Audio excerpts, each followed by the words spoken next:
আগরতলা পৌর নিগমের ৫ নম্বর ওয়ার্ডের অন্তর্গত জিবি হাসপাতাল এবং জিবি ফাঁড়ির মাঝামাঝি অবস্থিত ছোট্ট পাড়ায় রাস্তাঘাটের বেহাল দশা। চলার উপযুক্ত রাস্তা নেই বললেই চলে। এছাড়া এখানকার ড্রেনেজ তথা নিকাশি ব্যবস্থা ভয়ঙ্কর অবস্থানে। স্থানীয় বস্তিবাসীরা মঙ্গলবার জানান ১২ থেকে ১৫ বছর আগে এলাকাবাসী তাদের দাবি দেওয়া পূরণের জন্য ভূমি সুরক্ষা কমিটির মাধ্যমে আন্দোলন শুরু করেছিল, কিন্তু বাম জামানা চলে গেলেও তাদের সমস্যার সমাধান হয়নি। বর্তমান স্থানীয় পৌর নিগম কর্পোরেটরকে এলাকার রাস্তাঘাট এবং অন্যান্য সমস্যার কথা জানানো হয়েছে, কিন্তু সমস্যাগুলো সমাধান হচ্ছে না। এই পাড়ায় কমপক্ষে ২৫টি পরিবার বসবাস করেন এবং তারা বিভিন্ন ধরনের মৌলিক পরিষেবা থেকে বঞ্চিত, এমনটাই অভিযোগ করেন। কিন্তু নিজে নিজে দেওয়াইছে, ছোট মায়ের বিয়ার সময় রাস্তা নিজে করছে আমার ছেলে।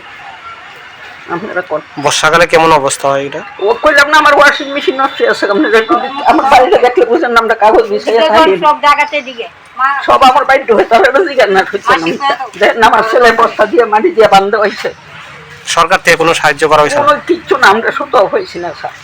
হ্যাঁ, একটা সুতাও হয়েছি না সরকার। ইলেকশনের সময় সবাই আয়া দেয়।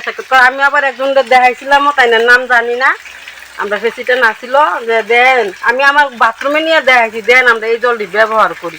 তারপরে সঙ্গে সঙ্গে প্রেসিডেন্টে কইছে যে দাদা তাই জলের ব্যবস্থা একটু করেন। তারপরে তাই না কইছে যে অনেক সময় কিতা করে যে আমরা কই ভালো জল দেওয়ার লাগে, ১-২ দিন হয়তো ভালো জল দেয়, পরে আবার।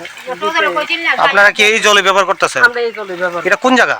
এটা ধরো 79 লেলন কলোনি।